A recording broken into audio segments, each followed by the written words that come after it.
The Assembly will hear an address by His Excellency Hurel Suk Ukna, President of Mongolia. I request protocol to escort His Excellency and invite him to address the Assembly. Madam President, Mr. Secretary General, distinguished delegates, ladies and gentlemen, at the outset, I wish to extend my sincere congratulations to Ms. Annalena Baerbock on assuming the important role of the President of the General Assembly at this historic moment marking the 80th anniversary of the United Nations, and my best wishes for a successful session. 8 centuries ago, the great Chinggis Khan established the Great Mongolian Empire, bringing together the West and the East under the rule of justice and principled statecraft. Spanning the vast expanse of Eurasia, the Pax Mongolica era heralded a period of remarkable progress and flourishing for humankind.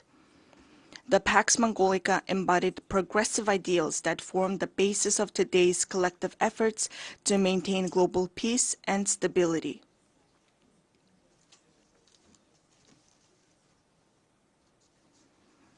Then, 8 decades ago, when the dust and ashes of the World War had not cleared yet and humanity had not healed yet from fear and anxiety, the United Nations, a great family of nations, rose to prominence as a guarantor of world peace and security and a sanctuary of hope and trust.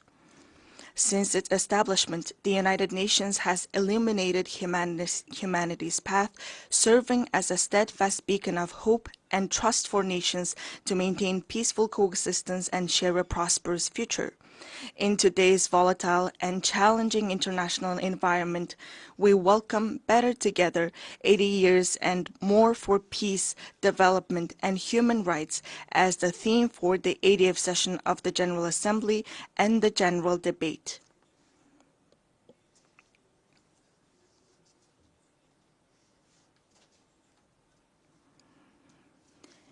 Indeed, this theme calls upon us to assess and reflect upon the United Nations' achievements and challenges over the past 80 years, further strengthen its work in accordance with the United Nations Charter and the principles of international law, and combine our collective voices and efforts in pursuit of concrete and tangible outcomes.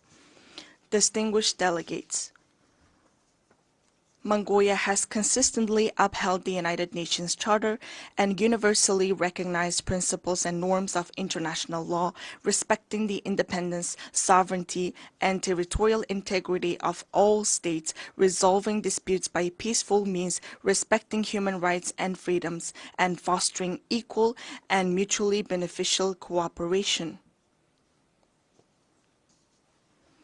Since becoming a full-fledged member of the United Nations in 1961, Mongolia has steadfastly supported the organization's efforts to strengthen international peace and security. It has demonstrated its enduring commitments to disarmament and non-proliferation and declared its territories nuclear weapon-free status. Furthermore, Mongolia has actively collaborated with the United Nations at all levels, including establishing a dialogue mechanism in Northeast Asia, participating in the United Nations peacekeeping operations, and putting forward various proposals and initiatives in the areas of socio-economic development, environment, and climate change to advance the implementation of development policy and goals. During his visit to Mongolia in 2022, United Nations Secretary General Mr. Antonio Guterres described our nation as a symbol of peace in a troubled world. It is a profound recognition of Mongolia's humble contributions and dedication to the work of the United Nations and its enduring commitment to the cause of peace. Over the past 23 years, Mongolia has continuously deployed personnel from its armed forces to United Nations peacekeeping operations, making a meaningful contribution to global and regional peace and security. During this period, Mongolia has deployed more than 23,000 peacekeepers to 16 United Nations peacekeeping missions and consistently ranked among the top 20 troop and police contributing countries out of more than 120 member states. As we mark the 25th anniversary of UN Security Council Resolution 1325 on women, peace, and security, it is a pleasure to announce that through the steady increase in the deployment of female military personnel, the proportion of women peacekeepers from Mongolia has reached 14% in 2025. Mongolia will continue to extend its unwavering support to the United Nations in its efforts to maintain international peace and security, and it remains committed to contributing to peacekeeping operations. Distinguished delegates, at this critical juncture, with only 5 years remaining until the 2030 agenda deadline, global progress toward achieving the Sustainable Development Goals stands at the mere 17%.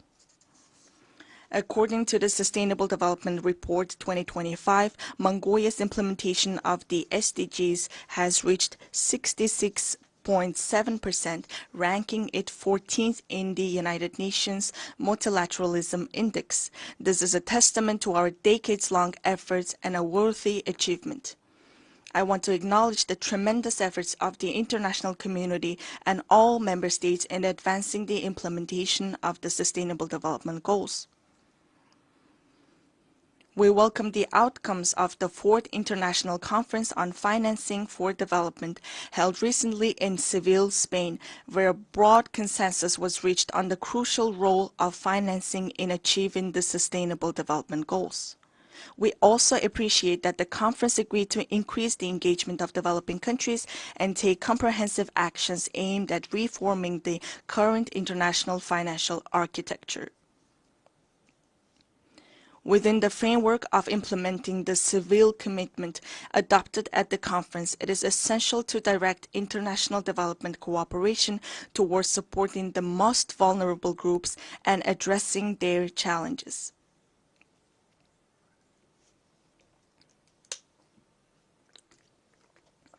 It is my pleasure to note that Mongolia has been playing an active role within the United Nations in advocating the interests of landlocked developing countries, in raising awareness of their special needs and unique circumstances, and closely collaborating with them to ensure their voices are heard on the global stage.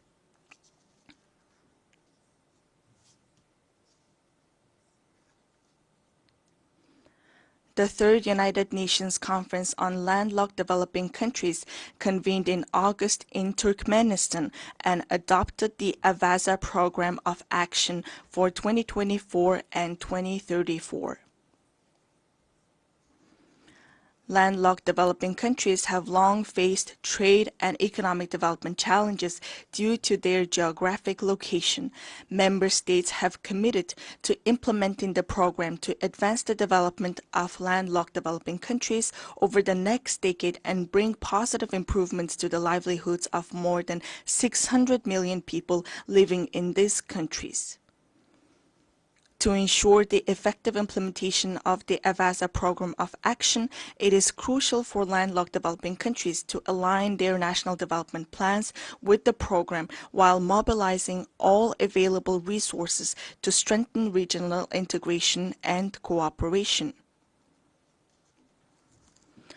Furthermore, we call upon the international community, financial institutions, and development partners to provide concrete support and cooperation with landlocked developing countries. Distinguished delegates, Mother Earth is our one and only home.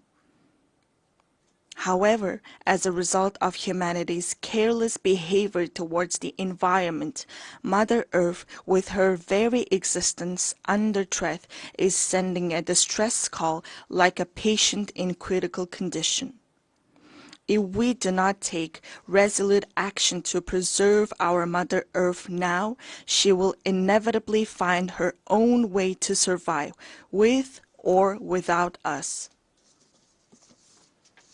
Since ancient times, we Mongols have believed that all beneath the sky is alive. We have revered mountains, rivers, plants, and animals, understanding that the harmony of the earth and the living world is inseparably intertwined with humanity's inner life and conscious actions. 2 millennia ago, the great Han Modon of the Huns, the Mongols' ancestors, proclaimed that the very foundation of the state is the land.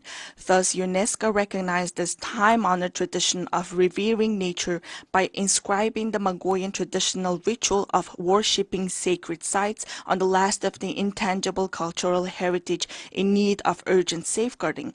We Mongols are a people blessed with the beautiful tradition of living in harmony with Mother Nature, preserving her pristine purity, and nurturing our children from an early age with the mindset and spirit to cherish her. Accordingly, the United Nations General Assembly resolution entitled 800 Years of Mongolian Statehood, adopted in 2005, highly appreciated the contribution of Mongols to humankind's history and recognized the ever-increasing significance and relevance of a culture of living in harmony with nature, which is inherent in nomadic civilization in today's world.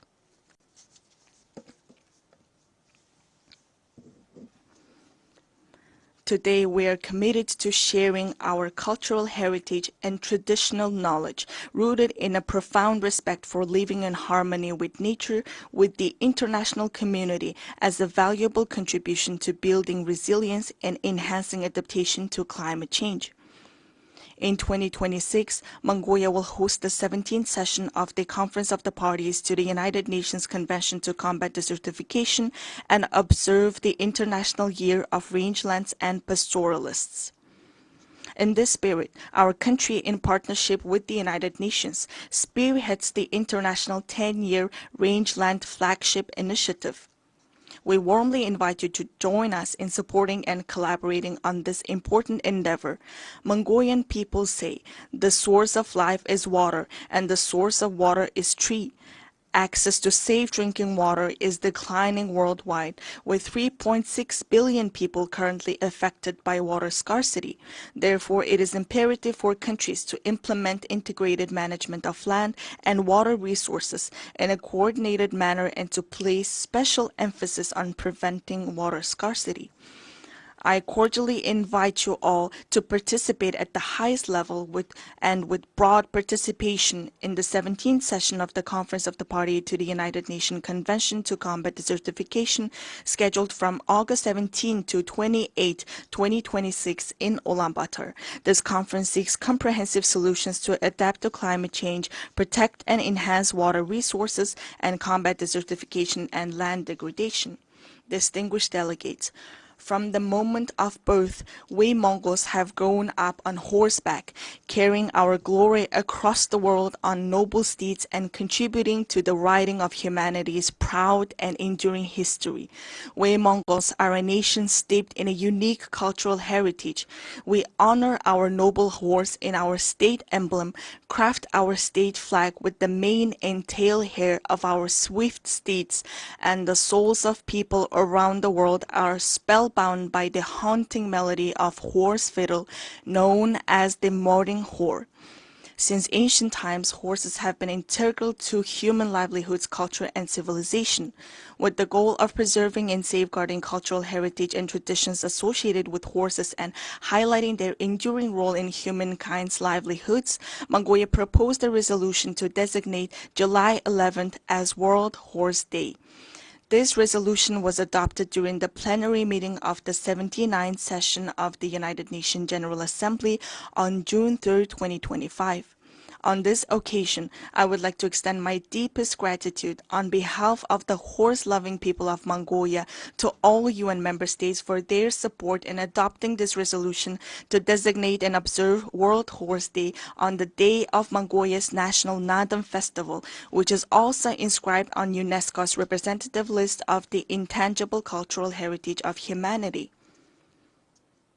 Distinguished delegates, This year, countries around the world are assessing the progress made over the past 30 years since the adoption of the Copenhagen Declaration on Social Development and the Beijing Declaration and Platform for Action. Mongolia has undertaken a broad range of policies and activities to advance the social development goals outlined in these milestone documents, related legal frameworks, and the 2030 Agenda for Sustainable Development. These efforts have focused on poverty reduction, promoting social equality and inclusion, supporting families, children, and youth, and protecting the rights of the elderly and persons with disabilities. Among these efforts, the state policy on gender equality aims to ensure equal rights, opportunities, and treatment for both men and women while actively preventing and eliminating gender-based discrimination. Notably, Mongolia has greatly prioritized advancing gender equality and increasing women's participation in decision-making, with women now making up 25% of our parliament.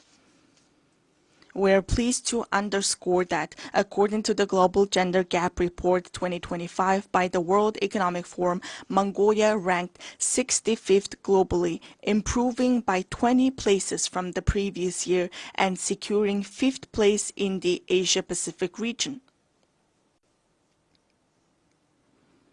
In recent years, Mongolia has regularly hosted international events dedicated to women and gender equality, including the International Conference on Strengthening the Role of Women in Peacekeeping in 2022, the Female Foreign Ministers Meeting in 2023, and the World Women's Forum in 2024 in cooperation with the United Nations. Last month, we successfully hosted the World Women Entrepreneurs Forum under the theme Inspire, Impact, Invest in Ulaanbaatar. I wish to extend my heartfelt gratitude to all countries that supported and participated in the forum. Mongolia will continue to serve as a strong bridge of partnership, cooperation, and solidarity in advancing women's leadership and participation at all levels of social and political life. Distinguished delegates, the ancient Greek philosopher Heraclitus once said, "The only constant in life is change." Supported by its member states, successive UN leadership have consistently pursued reforms to refine the organization's structure and operations across all aspects. In this context, Mongolia welcomes and supports the UN 80 initiative that the United Nations Secretary-General Antonio Guterres presented. We are confident that ensuring gender equality in senior leadership positions within the United Nations will undoubtedly have a positive impact on fostering more transparent, balanced, and inclusive decision-making processes.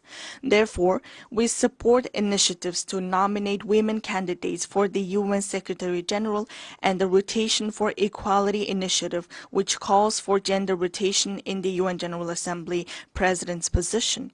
Furthermore, Mongolia upholds and implements the principles of the UN Charter and universally recognized norms of international law, actively contributing to strengthening the UN-centered multilateral system. Mongolia reaffirms its commitment to the UN reform, particularly of the Security Council, to ensure it reflects current realities and embodies equitable and fair representation, inclusivity, transparency, effectiveness, democracy, and accountability. In an era defined by escalating conflicts, rising walls of distrust, and deepening divisions, it is more vital than ever to foster international relations grounded not merely in multipolarity, but on multi-pillar principles that honor each nation's history, culture, civilization, national interests, and unique development paths.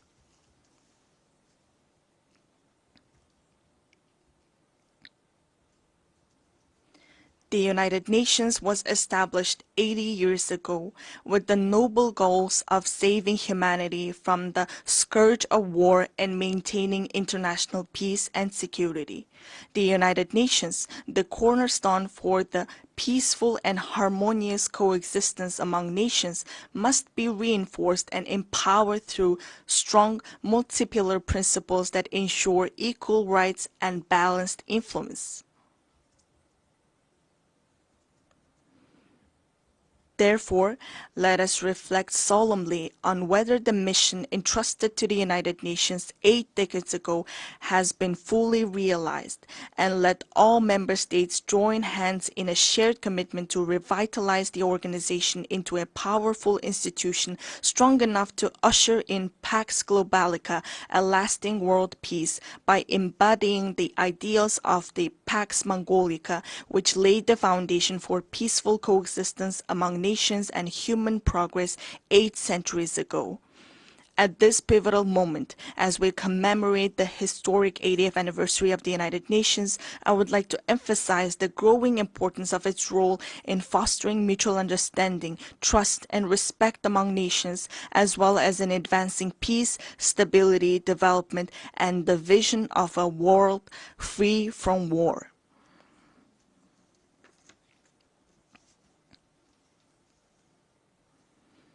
Mongolia has consistently pursued a peace-loving and multipolar foreign policy, made tangible contributions to international peace and sustainable development, and remains committed to fulfilling this responsibility with honor. I extend my heartfelt congratulations to you all on the momentous occasion of the 80th anniversary of the United Nations. May the eternal blue sky bless us with peace throughout the world. Thank you for your attention.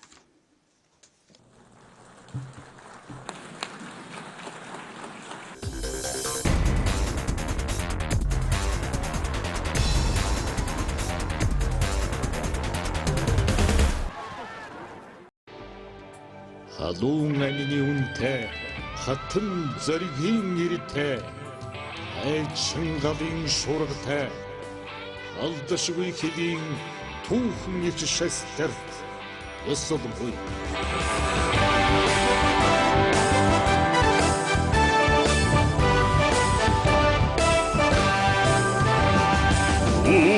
Нууц цаглаа мадэрсэн тод уяр бууц сүр үзүүлсэн оцороо хичээс алдартай хэдийн овоо энч халдашгүй Монголын утгаа эла бодны хорог энцэн бидний одгийн утгаа томнотгийн дээр атхар уцогсож Отлогтайсна сэрэмжлэн сэрэмжсээр Сүх ядалтай мянган матрууд Сүх батрын крэсэг матчунова Элэмод миний хорог Эцэг бидний одгийн утга Элэмод миний хорог Эцэг бидний одгийн утга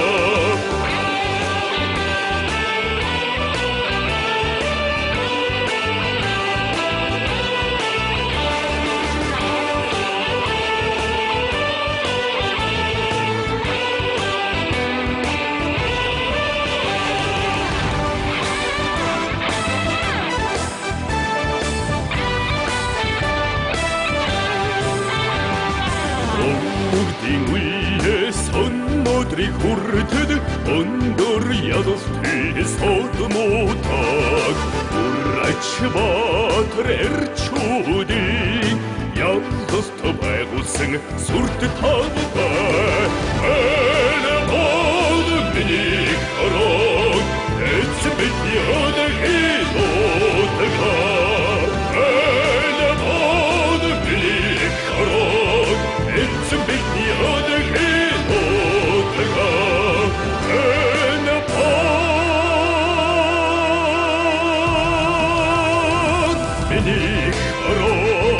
It's a bit the other kid,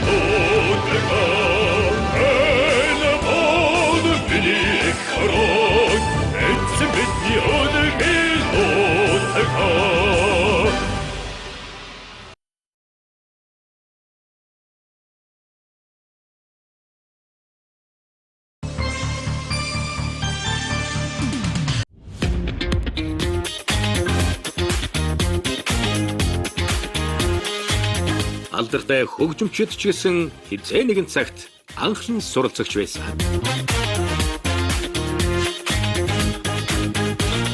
Би хөгжимд дуртай. Сайн байцгаана сонсогчдоо, би хөгжимд дуртай нэвтрүүлэг эхэлж байна. Манай өнөөдрийн нэвтрүүлэгт Америк нэгдсэн улс дахь Монгол телевизийн захирал, Монгол улсын соёлын элч Сэдэв Сүрэнгийн Сарантуяа оролцож байна. Монголын үндэсний радиогийн би хөгжим дуртай энэ сайхан нэвтрүүлэгт оролцох завшаан тохиолсонд баяртай байна. Янжил хам сэтгүүлч танд талархаж байна. Сонсогч олондоо энэ өдрийнхээ мэндийг хүргье. Ажил тавлагдаа завгүй л явах юм. 17 дахь жилдээ Америк нэгдсэн улс дахь Монгол телевизээ ажиллуулж зорилго нэгтэй нөхдийнхээ хамт уран бүтээлээ хийсээр л байгаа. Товчхондоо бол Америкт Монгол улсыг сурталчилж яваа. Чөлөө телевиз учраас чөлөөтэй сэдвүүд орно гэж ойлгож болно. 2014 онд өчүүхэн ажлыг маань үнэлж Америк нэгдсэн улс дахь Монгол телевизийг Монголын сэтгүүлчдийн нэгдсэн хэвлэл гадаадд байгуулагдсан Монголын анхны мэргэжлийн телевиз гэсэн 023 тоод анхдагчийн батламжаа өгсөн. Үүнд бол баярлж авдгийг. За телевизийн тухай ярил их зүйл бий. Нөгөө талаар Монгол улсын соёлын элчийн хувьд соёл урлаг, шинжлэх ухаан, спорт, хүмүүнлэг, түүхийн сэдвийг ялангуяа сүүлийн үед түүхийн сэдвийг ихэвчлэн илүү төлхөө оруулахыг хичээж байгаа. Америк нэгдсэн улс дахь Монгол телевизийн уран бүтээлч үзэгчдийнхээ өмнөөс мэргэжил нэгт Монголын үндэсний олон нийтийн радиогийн хамт олонд түмэн сонсогчдод нь халуун мэндийг хүргье. Та хүүхэд байх үедээ ямар дуу хөгжимд дуртай байсан бэ? Би хөгжим дуртай нэвтрүүлэг учраас та тэгж асууж байгаа ах. Монгол хүмүүс хөгжим дуунд дуртай байдаг. Миний хувьд мөн адил авьяас харин юу ах вэ? Бага байхдаа бол өглөөний мэнд залгамжийн дуудлага радио станц нэвтрүүлгээр амьсгалж хүүхдийн нэр зохиолж мөнгөний чимд огшийнхаа гавьшгай сурвалжлагч дугуйланд 5 дугаар ангиас сурсан сэтгүүлч болох анхны зам юм л да. Гэхэн өглөө сайн байна уу дуу сонсох дуртай сайхан дуу минь байлаа.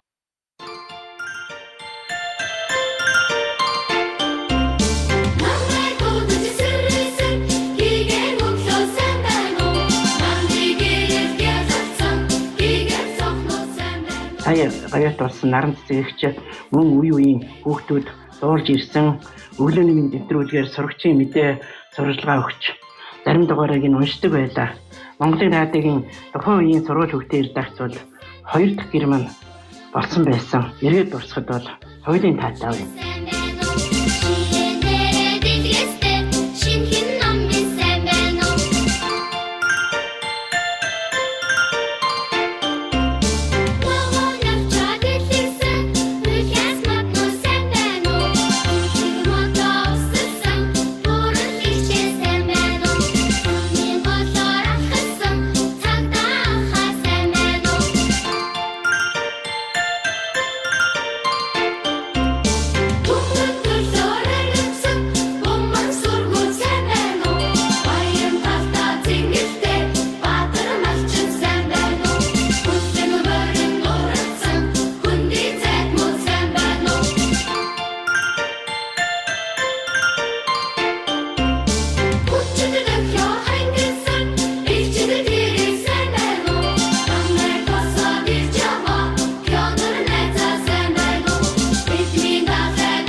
Хуурдах тал дээр дуулах гэж юу авах вэ? Ерөнхийдөө яг нэг нийтийн журмаар одоо нэг тийм найр наадам дээр яг нэг олонний жишгээр олонний дунд ороод нэг баг дээрийг хамаа хөдлөх үйс. За хөгжмийн хувьд бол би сонирхдаг юм аа. Надад бол бас сонин домогч байдаг. Тэгвэл ингээд нөгөө яг урлагийн хүмүүс шиг тэр нотоор нь бол би сураагүй. Гитар бол өөрийнхөө хэмжээнд тоглолцдгийг. Зүгээр амьдралдаа бол тэр нэг 7 нотны яг аялгаутай тийм маягаар би дунд сурвал байхдаа тоглож ирсэн. За ер нь хөгжим гэснээс доомбор хөгжим манай энэ Казакийн ард түмний одоо бахархал болсон доомбор хөгжмийн тухай би бас сонин түүх хэлье гэж бодож байна. Энийг бол би тоглодог байсан. Одоо яг тоглож чадах хэсгээ мэдэхгүй байна. Миний амьдралд бол 2-3 удаа доомбор байсан. Тэгээ сүулдэ эдэн чи яг хэмхэрж мэмхрээд хүүхдүүд болоод алга болчиход байна. Доомрын түүх гэвэл бидний үед одоо ч бас байгаа байхдаа энэ дунд сургуульд урлагийн үзлэг гэж болдог байсан. Тэгээ 10 дугаар ангид байхад урлагийн үзлэг маань болоод хүн болгоно л нэг авиасаа үзүүлнэ гэж хэлдэг шүү дээ. Тэгээд тэр үед бидний үед бол хэрвээ 10 дугаар ангиа одоо дунд ч юм уу төгсвөл гадаадын сургуульд явдаггүй байсан. Тэгээ би бол нэг урлагийн гоц авиас юу аах вэ? Ерөнхийдөө бол ангийн багш маань ямар авиас үзүүлэх вэ гэж хэлэхээр нь гитар тоглоё гэж тэгсэн. Тэгээд надаас илүү сайхан гитар тоглодог манай ангийн хүүхэд байгаа учраас гитарыг бол одоо сонирхгүй байна гэж хэлсэн да. Тэгвэл шүлэг уншаа гэсэн. Өшөө бас шүлэг уншдаг, манайд бас сайхан шүлэг уншдаг охин байсан. Ингээд миний нэг жоохон чаддаг юм маань бүтгэ байцгаад. Тэгээ заавал одоо ингээд тухайн үед яасан мэдэхгүй багш маань одоо илүү их авиас гарна гэж бодсон ч юм уу нэг жоохон онилоод тэгээд авиас шаардаад байсан. Тэгтэн би шууд доомор тоглоё гэж хэлсэн. Доомор бол маш ховор тийм штэ. Ер нь тэр үед нь хүүхдүүдний тэр болгон тоглоод байдгүй. Ягаад доомор гэж хэлснийг би мэддгүй юм. Ер нь бол би тухайн үед бол 52 дугаар сургуульд сурж исэн. Миний хуучин сургуульд нэг найз маань эртэн доомор өглөөтэй байхыг харсан. Би өөр бол ерөөсөө мэдэхгүй. Тэгээд доомор тоглоё гэсэн багш их дуртай байлаа. Тэгээд доомор тоглохоор огт үзээгүй тэр доомроо авахаар одоо тэр хуучин сургуулийнхаа найз нар очиод доомрыг гуйсан. Ер нь орой хөлөөсөр байгаа тэр доомрыг гуйсаар аваад аваа явцсан. 2 уцтай штэ сатурхан 2 уцтай доомор. Тэгээ яг гитарын аясаар гэртээ ирээд яаж тоглосон юм мэдэхгүй 2 доо ер нь өөрөө ирэхгүй орсон. Актама доо нэг ээжтэй гээд 2 доо. Тэгээд ерөөсөө 2-3 хоногийн дараа урлагийн үзлэг болоод 2 ая Сорог царантай тоглоно гэдэг манай одоо энэ гавьяа жүжигчдийн туяач манай ангийн охин юм байгаа. Концертн дээр зарлаад тэгээ би урлагийн үзэг дээр ихний бөгөөд эцсийн удаа доомор тоглосон юм түүхтэй юм аа. Тэгээ тухайн үедээ алдаагүйгээр 2 казахт орсон дооморт маань тэгээд манай ангийнхан урлагийн үзлэгт ангиараа урлагийн үзлэгт 2 дугаар энд орж исэн юм аа. Тэрнээс хойш их сонин бэлэгдэмбэртэй ер нь бол маш олон казах найзтай болсон. Ер нь бол үе үед бол олон сайхан казах найзтайг нөхдөд бол нөхөрлөж яваамаа. Тэгээ нэг казахын ард түмнийг бас нэг тийм хүндэлдэг болчихсон юм байгаа. Тэр дуу тэр одоо аялгаа намайг одоо Оросд сэтгүүлчийн сургуульд явах бас замд маань бас дэмд бас болсон гэж үздэг юм. Бахархан дурсахад таатай байна.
Он жилүүд өнгөрөөд бусдын жишгээр Америкт байхдаа цэргийн баазуудаар нэлээд явсан. Ер нь ч өөрөө цэрэг эх орны сэдв их сонирхдаг. Эх орондоо ирээд домогт халахын голоос өсвөлээд яваагүй хэл газар гэж байхгүй. Дахин явсаар л байгаа. Сая би нэрээ 2 солонгосын хил дээр очиод ирсэн. Телевизийн багахан нэвтрүүлэг гаргана. Дуртай дуу гэвэл яг одоо бол Катюша гэж хэлмээр байна. Орос дуугээд хүмүүс шүүмжлэх нэг нь гарахгүй байгаа. Орос 6 жил сурсан хүн шүү дээ би. За алдарт Катюша дууны тухай бахархан түүхээс харахад дуу гэдэг ямар хүч шид үдстэй болох нь мэдрэгддэг. Катюшаг 1938 онд яруу найрагч Михаил Исаковский шүлгийг нь бичиж нэр төгжмийн зохиолч Матвей Балантер аялгауг нь төрөвсөн байдгийн. За энэ дууг анх Валентина Батникова их симфони оркестртад дуулсан хожим эх орны дайны жилүүдэд Лидия Русланова дуулсан. За энэ дуу шууд л Орос орон төдийгүй дэлхийн олон оронд төв дэлгэрсэн гэдгийг хүмүүс бүгдээрээ мэдж байгаа. За дууны үг нь их ингээштэй. Байгаль дэлхийн өнгөө зассан ирж яваа хавар цагт үзгэлэн торс усгүй өөрийн хайр залууга санагалзан сэтгэл зүрхнийхээ үгийг аялгауд дундаа шингэн догдож байгаа өнгөөсөөр бичсэн байдаг. Орос орныг юугаар нь таньж мэддэг вэ гэсэн санал асуулт бусад орнуудын ард түмэн Катюша гэдэг дуугаар нь мэддэг гэж хариулсан их тийм сонин баримт бас байдгийг. За энэ дуу дайны эсрэг ард түмнүүдийн тэнцлийн зүрх дуу болж бөмбөрцөг даяар ившиглэж олон тэрбум хүний зүрх сэтгэлийг татсан. Дууны ач холбогдлыг Орос тэр битээ хэл дайтагч Германы талж үнэлж германчууд энэ дууг сурч орсуудыг уйрааж өөртөө татахыг оролдож байсан гэсэн түүхч байдгийг. За та бидний ярилцлага хийж байгаа энэ цаг мөч бол дэлхийн 2 дугаар дайн эхэлсэн өдрүүд байгаа. Цаг үетэйгээ таарчихуу да. Алдарт Катюша дуугаараа үзэгч сонсогчдоо дахин мэндэ хүргье. Баярлалаа.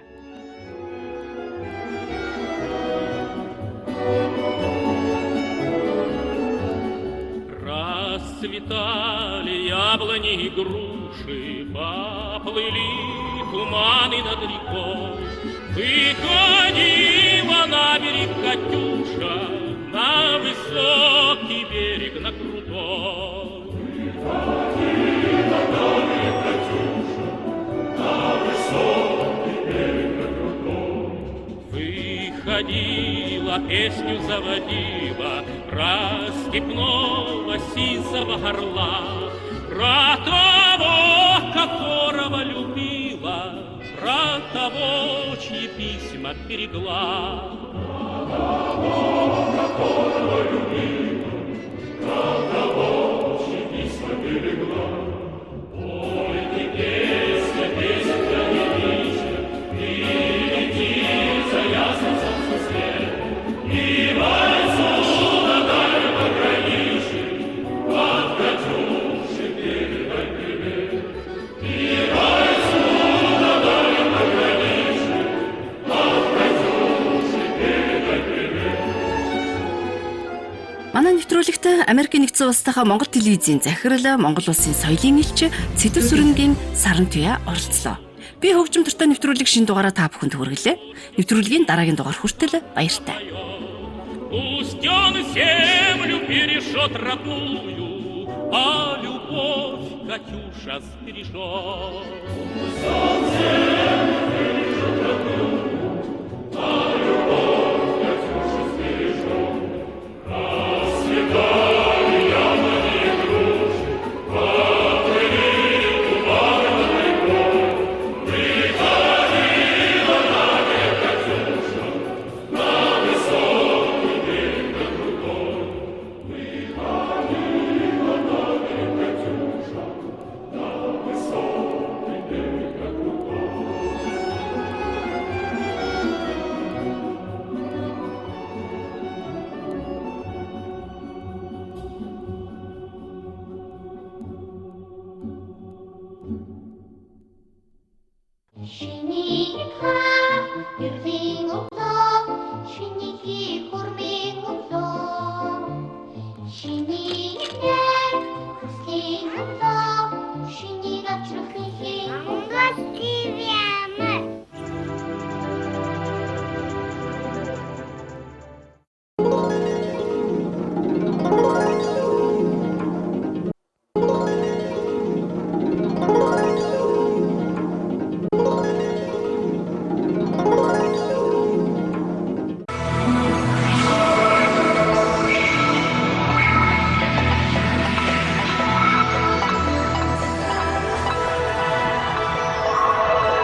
Монгол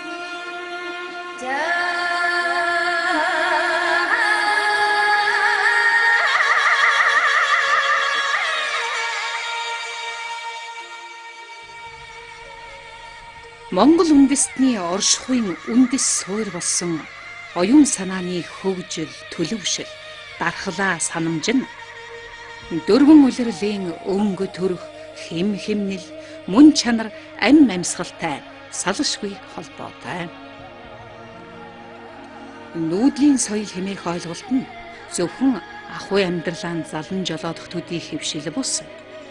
Байгалийн тэнцвэрийн мөн чанарыг өөрсдийн амьдрал, ухаарал сэхэрлийн нэг хэсэг болгон хэрэглэсэн оюун санааны соёл байсан юм.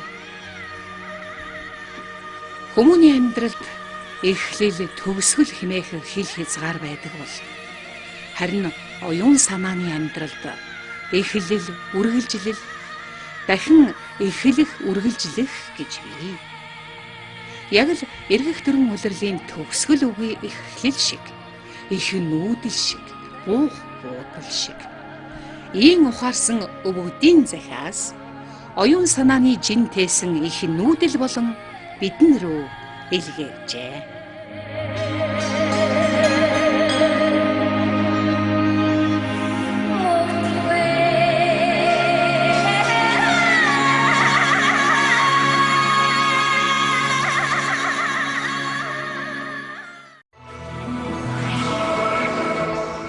Намрын налгар цагт навчсын түүхийг өгүүлээрэ. Нартын жам богинохон хэмээн гойниглохын шалтгаан энэ дүрхвээ. Хүний амьдрал нэгэн жарнаар, нэгэн зуунаар хэмжигдэх хэдийч хүсэл сэтгэлийн хүч мянган дамждгийг ухааруулж хүрх алсын зорилгод унаа хүсэг болооч нь сурсан эрдэм, хураасан оюун гэдгийг өвгөд захиж үлдээжээ. Өндөр дээд эцэг өвгдийнхөө захиж хэлж сургаж үлдээсэн сургаал, сануулга, гэрээс даалгавар бүхнээс шүүн тунгааж энэ цагийн үрсад элгэн цадан монголчууд та бүхэндээ хүргэж буй өвгдийн захиас цуврал ээлжлэх дөрвөн улирлын нэг намбар цаг дор мэдчилж байна.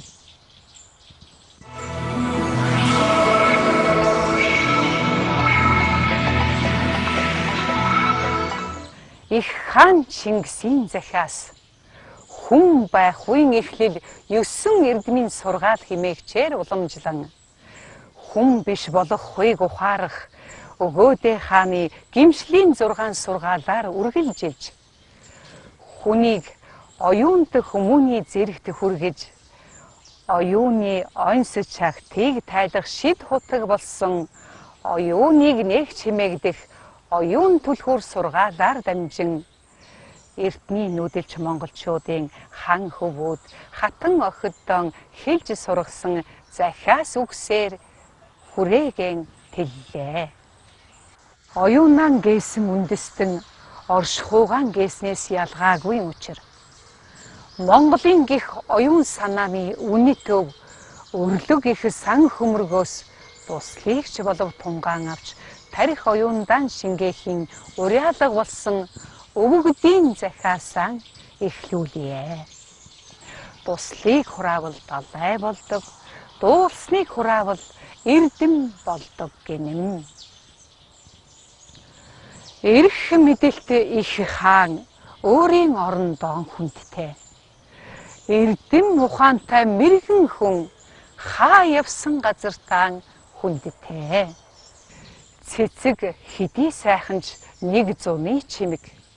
Чамдам нь ус харин нэгэн насны эрэл. Шархтай гөрөөс ганцаар явна. Шудраг хүн цөөнтэй нөхөрлөнө.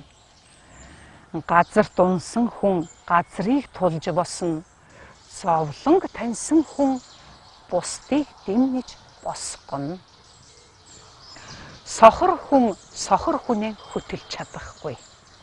Ухаангүй хүн жолоогүй морь хоёр авч давхих нь адил. Усны тусал чулуун үхлэн Уулын үер газар эвдэн эрдэмт хүний явдал даруй их мөрний урсгал дөлгөөн. Цагийн уртад нөхөрлөж хүний сэтгэлийг танин. Замын холд унаж морины сайныг мэднэ.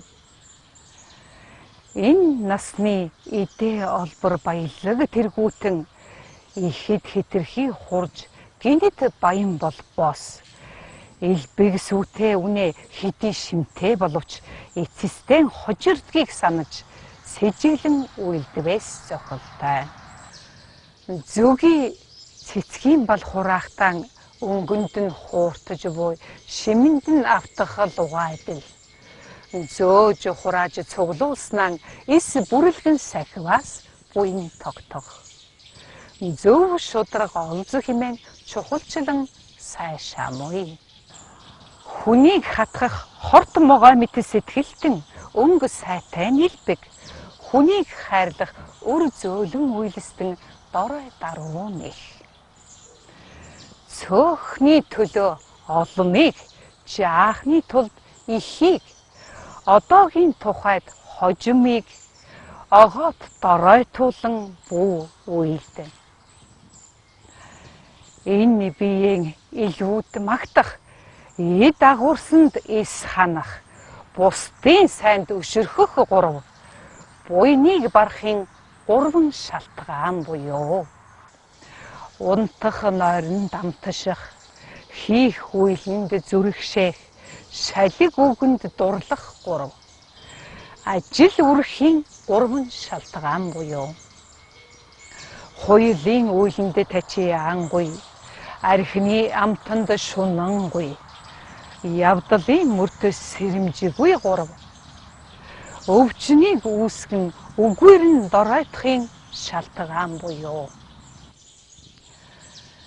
гэмгүйг гисгэн шийтгэх, гэмтнийг өөгшүүлэн цатгах, цагийн жамыг таслах гурав насаан цөвтүүлж амьдралаа багасгахын шалтгаан буюу өөрөөсөө илүүг үлэх хүндлэх, өөртөөгөө адлыг даран хөнөх, өөрөөсөө дордыг доромжлон гутаах гурав ёсыг доройтуулж мөс чанарыг муутгахын шалтгаан буюу тэмдэгтэй, мөртэй, үртэй энэ мэт ёсыг өөрөө ч няцсан эсвүүлдэж өрөөлийг ч няцаан ухуулж чадваас цог хиймэр аривдан үйл хэрэг бүтэж нас буян аривдаж үр хүүхэд амар тайвныг олмооё. Хаад ноёд өөрийн орондоо хүндлэгдэн хамаг ухааныг сурагч хүмүүн орон бүхэнд хүндлэгдэн. Зул гагцхүү доторхыг гийгүүлнэ.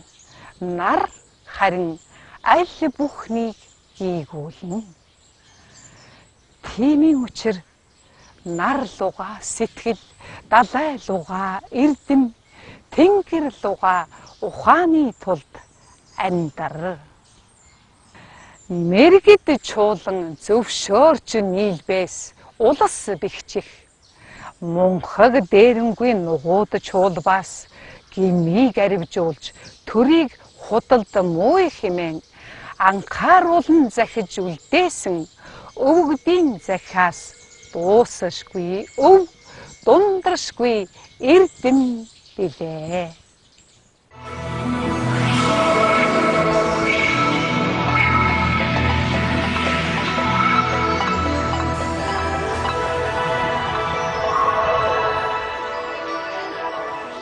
Өвгдийн захиас цуврал үр хүүхдийн сургах ухаан, үндэс угсаагаан хамгаалах ухаан, хан хөвгүүдийн сургах ухаан, хатан охидон хатамжлах ухааны тухай сургаал захиасаар үргэлжилж байна. Үндэс угсаагаан мэддэг хамгаалдаг Монгол хүн болгож өсгөх оюуны өв сан өвгдийн захиас. Хувлай хааны дөтгөр хөвгүүн номгонд улсын багш Пагбаас ийхүү сургажээ.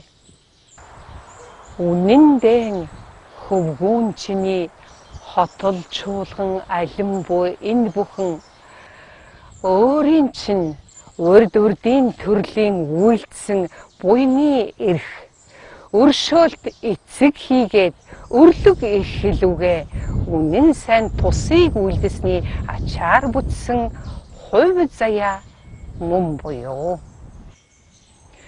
Тиймийн тулд буйныг үйлдэх хийгээд тэрхүү эцэг их садан төрлүүдийнхээ тэмдэгтэй үйлдэснийг ачинд санан тэгш сацуу хариуг бодон зохиож яв. Сац бас тэжээх тэтгэх үгүйтэн ба өвчнөөр нэлсэн сая мялха төрсөн хийгээд өвгөн болсон. Санаа оюун нь мөнхрөн доройтсон саларч ядарсан нугуудыг нэгүүлсэн тэтгэж зохио. Ухаант мэрэгдийн эдээр хоосрох ба угтай дээдсүүдийн бууран доройтох хийгээд унал буруу дор орсон нугуудыг улан доромжилж бүү үйлд таслан зохио. Ата хараал алах хорыг найруулан үйлдэгч хийгээд арга зал хуурмаг башраар явагчингуудыг аль нь тэдгээр явдал ёсноос нь няцуулах юм уу? Аль ис чадвас үн холд үлдэн хөөж зохио. Эрдэм ухаанаар эрхэм баялагт ба игнэгт бусдад туслахыг тухайлан явагч хийгээд ихэд шудраг сайнны ёсыг шүтэгч нугуудыг итгээд холоос боловч ойр шадарт авчирч үнэн үг үйлдэл чадлыг ав. Сайныг баясган тэтгэх саар гэмтнийг цаазлан үйлдэх нь үнэн боловч сайн саарыг сайтар шинжилэн зохио. Төрлөх чанар муу хүмүүнбэр төр зур нэгэн сайныг хийвч түүнийг хэтрүүлэн магтаж бүү үйлд түүн шиг хэмжээгээр бусдыг хорлох шалтгаан болно. Төгс сайн чанарт хүмүүнбэр төрийн дүүрч бурууг хийвч түүнийг машид муушаан бүү үйлд тун хэмжээг нь хэтрүүлбэл төрлөختний хичээснийг эс бүтээх шалтгаан болно. Үзэл муугийн үг сайн боловч үнэндээ амтд хорлугаа адил өнгө сайтын арга уран зөөлөн боловч ирээ нуусан илдэл лугаа адил амттан үнэртэн өнгөтөн бүхэн ахуй тэр үестэйн баясгаланг төрүүлвч алс хойттон зовлон ямагт үүсгэх шалтгаан болно. Ингүүнээс альва буян төрхийн тул иш хийгээд ёсыг даган зохилдуулж эвлэг хийгээд сайтар шинжилэн үзэж эхнээс нь сонсож цааш нь түгээж сойрох.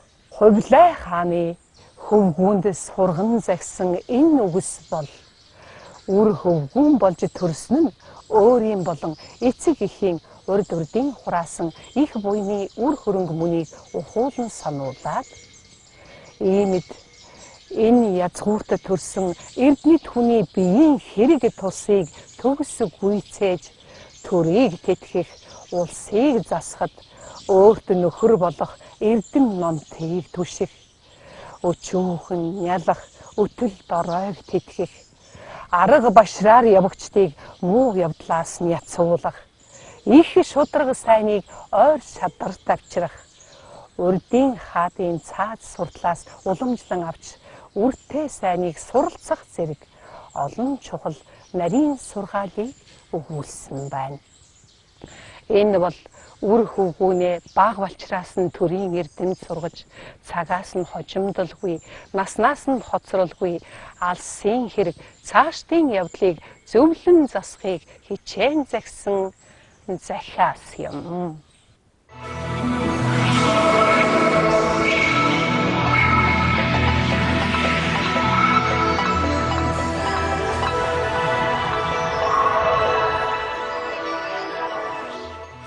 Өвгдийн эрдэм дуусшгүй оюун мандал. Өвгдийн сургаал дундаршгүй өв сан. Өвгдийн ухаан шавхагдашгүй оюун тундарга. Өвгдийн захиас шантрашгүй итгэл найдвар. Эцэг өвгдийнхөө эрдэм ухааны үргэлжлэл, эцэг өвгдийнхөө сургаал захиасын биелэл, эрд идүүгээг холбох ихэ түүний ой санамжийн хэлхээс эх орн Монголынхоо ирээдүйг бүтээлцэх оюун санааны эзэн болохыг хүсэж буй хэн бүхэнд хаяглан өвгдийн захиасыг илгээв.